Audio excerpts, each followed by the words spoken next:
El olor a almendras tostadas y sal marina era la fragancia de la memoria, un perfume que se adhería a la piel de Mariana como las historias que su abuela, Elena, le había contado bajo el olivo centenario. Ese árbol, retorcido y sabio, con sus ramas nudosos como las manos de la propia Elena, era el verdadero corazón de la finca, la Escondida.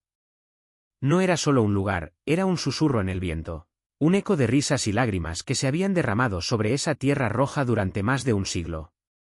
Mariana, con apenas 20 años, sentía el peso de esa herencia no como una carga, sino como una corriente subterránea que la arrastraba hacia atrás, hacia un pasado que apenas conocía pero que resonaba en cada fibra de su ser. Elena había muerto hacía un año, dejando un vacío tan profundo como el pozo seco de la finca en pleno verano.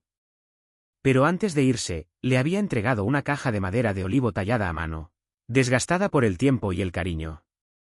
Aquí, había susurrado Elena con los últimos estertores de su voz, está el verdadero latido, mi niña. Lo que nunca se dice en voz alta, pero se siente en la sangre. Dentro de la caja, entre sábanas de lino bordadas a mano y un rosario descolorido, Mariana encontró un diario. No era un diario cualquiera. Sus páginas de pergamino amarillento estaban cubiertas con una caligrafía elegante, casi de otra época. Al abrirlo, el tiempo pareció detenerse. La primera entrada, fechada en 1935, simplemente decía, hoy llegó la guerra al pueblo. Y con ella, un silencio que romperá más corazones que cualquier bomba. Las palabras de su abuela cobraron un nuevo significado.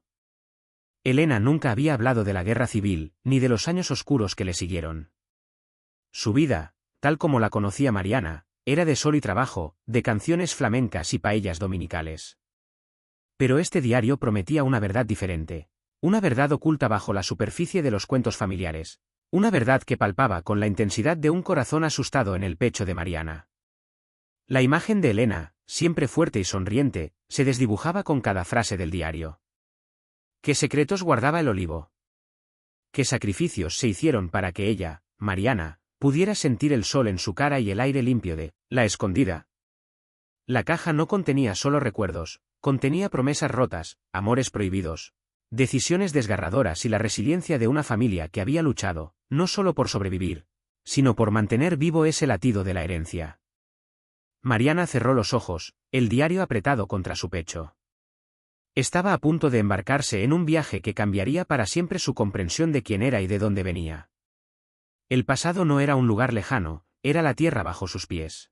El sol de Andalucía, implacable y dorado, se filtraba entre las hojas plateadas del olivo centenario, danzando sobre el rostro de Mariana mientras leía.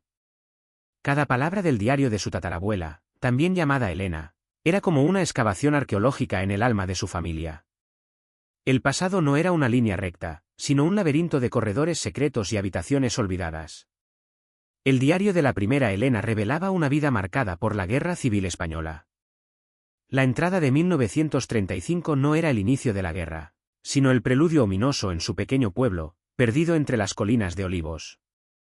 Elena, entonces una joven vibrante con la mirada llena de sueños, había visto cómo la sombra de la división política se cernía sobre sus vecinos, sus amigos, e incluso sobre su propia familia. Su amor prohibido con Ricardo, un joven idealista con ojos de fuego y el alma de un poeta, se convirtió en el epicentro de su drama personal. Él era de una familia republicana, ella, de un linaje conservador con fuertes lazos con la Iglesia y las tradiciones arraigadas de la tierra. Su amor era una traición silenciosa para ambos bandos, un secreto que guardaban bajo el manto estrellado de las noches andaluzas. El miedo es un veneno lento, había escrito Elena en una página casi ilegible. Se te mete en los huesos y te hace dudar de todo, incluso del amor más puro. Ricardo tuvo que huir cuando la represión llegó al pueblo, dejando a Elena con el corazón destrozado y una promesa de reunirse bajo ese mismo olivo cuando la paz regresara. Pero la paz tardó años en llegar, y cuando lo hizo, trajo consigo el eco de miles de vidas truncadas. Mariana descubrió con un nudo en la garganta que Elena nunca volvió a ver a Ricardo. Las cartas se perdieron, los mensajes se interceptaron, y la esperanza se fue desvaneciendo como la tinta de viejas fotografías. Elena, con el tiempo, se casó con un hombre bueno pero sin pasión, Pedro, un agricultor local que prometió protegerla y darle estabilidad en un mundo destrozado. Juntos tuvieron una hija, Carmen, la abuela de Mariana. Pero el fantasma de Ricardo y su amor perdido nunca abandonó el corazón de Elena, convirtiéndola en una mujer de silencios profundos y una melancolía que solo se revelaba en la quietud de la tarde. A medida que Mariana avanzaba en el diario, no solo leía la historia de Elena, sino que también desenterraba las raíces de la propia abuela Elena, su homónima, quien había heredado no solo la finca, sino también esa misma tristeza inexpresable. La Elena mayor había sido la hija de Carmen, que a su vez era hija de la primera Elena. Era una línea de mujeres fuertes, marcadas por un destino compartido de amor y pérdida. El diario terminaba abruptamente en 1955, con una última entrada que simplemente decía: "El olivo ha visto demasiado. Él guarda mis lágrimas y mis secretos. Que quien lo encuentre, entienda que el amor es el único latido que realmente importa". La revelación del diario dejó a Mariana en un estado de asombro y profunda tristeza. Comprendió el origen de la melancolía de su abuela, Elena, quien, aunque no conoció a Ricardo, había sentido el eco de ese primer amor perdido. La abuela Elena le había contado a Mariana muchas historias, pero siempre había evitado los años de la guerra, como si una parte de ella temiera desenterrar algo que debía permanecer enterrado. Decidida a honrar la memoria de sus antepasados, Mariana comenzó a investigar. Visitó el archivo municipal, habló con los ancianos del pueblo que aún recordaban la guerra, y siguió los pocos rastros que el diario y las conversaciones con su abuela habían dejado. Descubrió que Ricardo había sido capturado y ejecutado en los primeros años de la guerra, un secreto que la primera Elena había llevado consigo hasta la tumba para proteger a su familia de las represalias. La abuela Elena, sin saber los detalles exactos, había intuido la profundidad de la tragedia y había guardado el diario, esperando el momento y la persona adecuada para revelarlo. Con cada nueva pieza del rompecabezas, Mariana sentía una conexión más fuerte con las mujeres de su linaje. No eran solo nombres en un árbol genealógico, eran almas vibrantes que habían amado, sufrido y perseverado. Miró el olivo centenario, ahora no solo un símbolo de la finca, sino un testigo silencioso de generaciones de historias. Se sentó bajo sus ramas, sintiendo la tierra fría bajo sus manos, y cerró los ojos, imaginando a la primera Elena, a su abuela Elena, y a Carmen, todas sentadas allí, buscando consuelo en su sombra. Una tarde, mientras el sol teñía el cielo de tonos anaranjados y violetas, Mariana encontró una pequeña protuberancia en el tronco del olivo, casi imperceptible. Al tocarla, notó que era una hendidura oculta. Con curiosidad, introdujo la mano y extrajo una pequeña caja de metal, oxidada por el tiempo. Dentro, había una carta manuscrita, amarillenta pero legible, firmada por Ricardo. Era una carta de despedida, escrita poco antes de su ejecución, oculta allí por la primera Elena, un último acto de amor y resistencia. La carta estaba dirigida a Elena.